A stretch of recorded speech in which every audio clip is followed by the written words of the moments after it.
Hello, hello, hello! It's me again, Ma'am Grace sa eskwelahan and Mama Grace diri sa balay. Okay, so update vlog na sad ta. Um, Advantage o disadvantage kung magpa-brace ta. Okay, so sa kuara po niha, I don't know sa uban. Sa bag-o pa ko nga nagpa-brace, so disadvantage ni siya. Mura ko og majungit.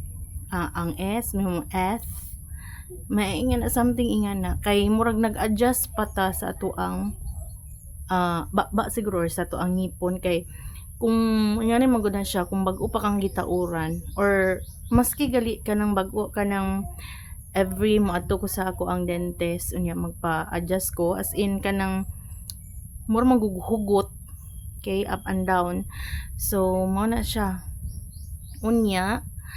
Another disadvantage, magkasamad-samad ang imuhang mga ani dire mga dila unsa pa ana okay. So day one time nga kapuyan naman jud ko moadto og tagbilaran unya nahuso ang wire tud kay naman ay wire sa to nga murag gikuan diri mo ni magpahugot okay. So nahuso siya, so wala jud ko mahimo ako ana lang gipatangtang sa ko ang bana, gipahubot na ko yan kay mo balik na po ko og tagbilaran nya another kay ba mo ko nga napako-balance adto so na lang ipakuha na lang pud sunod, so that's it. So mao na siya ang disadvantage. Ang advantage, matarong jud ang imuhang ngipon labi na kung kanang dili sila pantay, so mo na jud na advantage okay.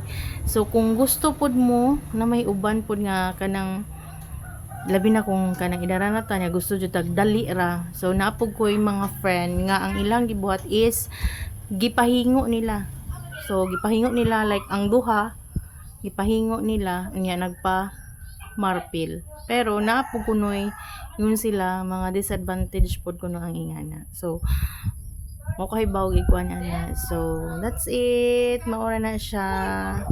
And salamat sa pagtanaw sa ako ang video. God bless. Bye.